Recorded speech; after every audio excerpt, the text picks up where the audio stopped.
President, the Committee on Foreign Affairs will come to order.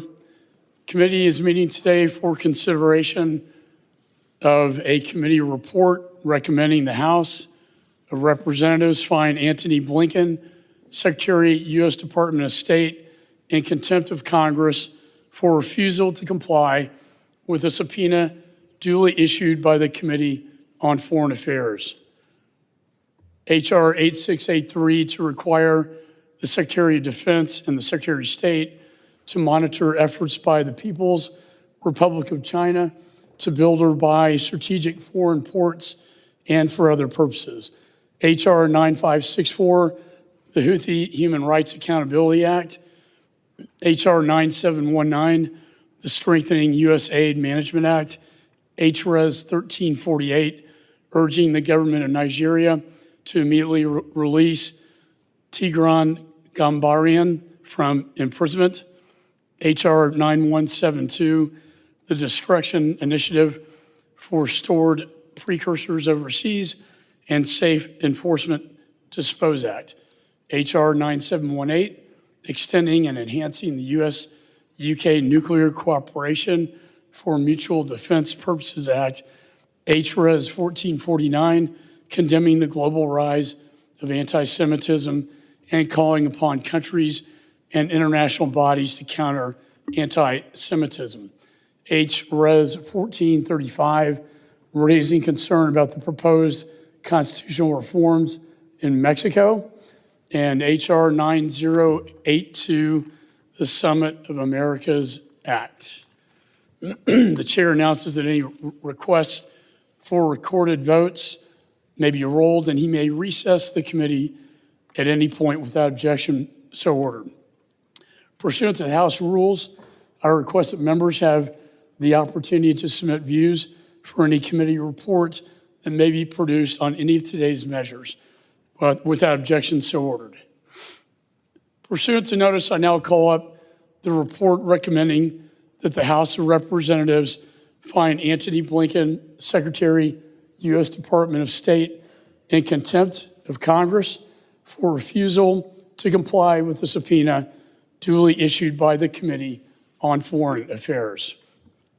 For purposes of markup, I move that the committee report it favorably to the House.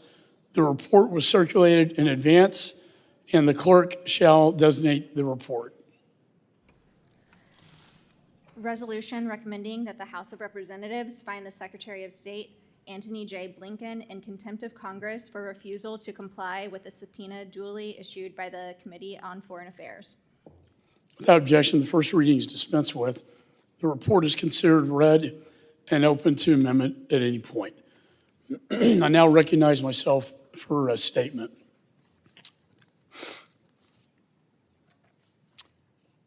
I wish we were not here today.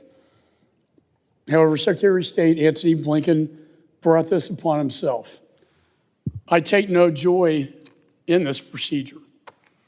After months of the Secretary ignoring countless requests for his testimony, I was forced to subpoena him to discuss the findings of my report into the catastrophic withdrawal from Afghanistan. Secretary Blinken violated that subpoena and refused to appear. And now I have no choice but to move forward with holding him in contempt of Congress. Let the record reflect that for 4 months, I have patiently asked for and waited on his availability in September. But instead of working with me, Secretary Blinken made false promises and accused me of politicizing this important issue. By failing to appear before the committee to discuss a serious event, he is politicizing the Afghanistan withdrawal.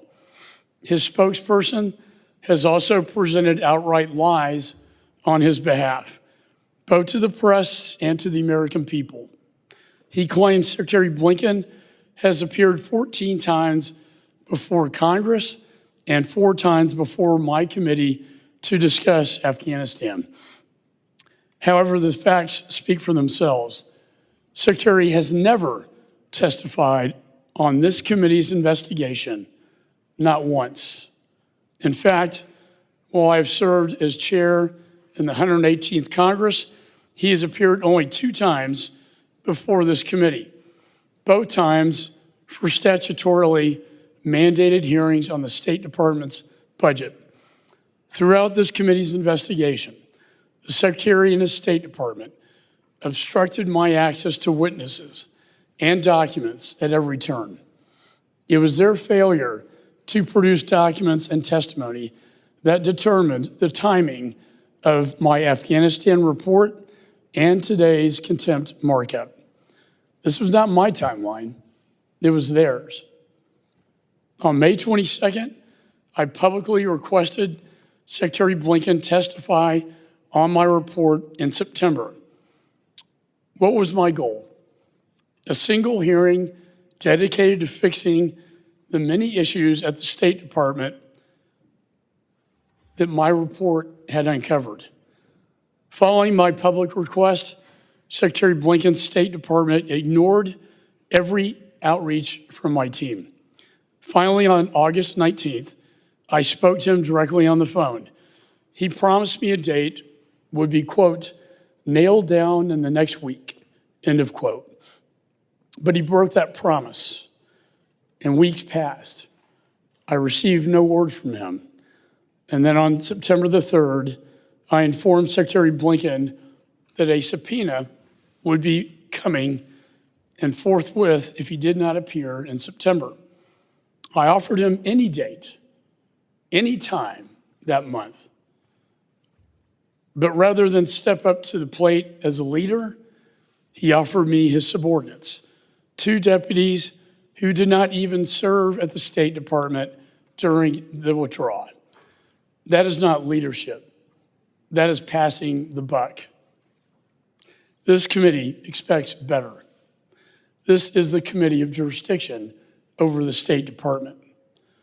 Our veterans and our Gold Star families and the American people deserve better from the Secretary of State. After that call, I was forced to issue a subpoena compelling his appearance before this committee. And I have proof that Secretary Blinken disregarded my numerous good faith efforts, not once, not twice, but 3 times in this email. In fact, I offered every day in September. However, the Secretary could not make one day in September available for this committee, for this Congress, on such an important matter. Not a single day. He and his team did not even bother to inform me of his schedule.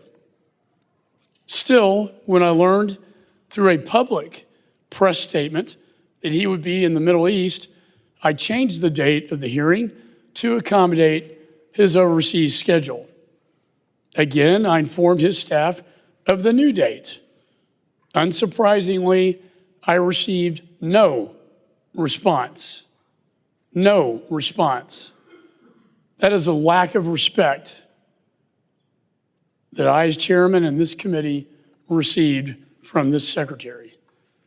Under the leadership of Secretary Blinken, 13 brave American lives were tragically murdered by an ISIS-K terrorist, and many more injured, and many Afghans killed as well. Rather than take accountability for this, the secretary hides from the American people. He would prefer to hide rather than be before this committee today. The secretary's willful indifference, his willful indifference has brought us to this moment. I take no joy in moving forward to hold the Secretary of State in contempt of Congress. It's an extraordinary act. However, Article 1 of the United States Constitution entrusts Congress with the power of oversight and to legislate. Secretary Blinken's failure to appear violates that. It violates Article 1 of the Constitution. It violates our ability to perform oversight, and it violates our ability to legislate on a hugely important issue, perhaps the most important issue that occurred during this presidency. My sincere hope was that Secretary Blinken's testimony in September would inform that legislation to prevent a foreign policy disaster like this in the future. However, we will not have that testimony. Instead, he has prioritized politics and optics over the needs of our service members, our Gold Star families, and the American people. In my judgment, he and the White House have made a judgment call that the risk simply outweighs the reward. And to my colleagues, your actions today will speak to the respect you afford Congress and its constitutional responsibility. I urge you all to join me in supporting this measure, holding Secretary of State Antony Blinken in contempt of Congress for violating a subpoena duly issued by this committee. For without that power, not only does that render this committee meaningless, but so too does it render the Constitution of the United States meaningless. With that, I turn to the ranking member of the committee, Mr. Meeks. This indeed is a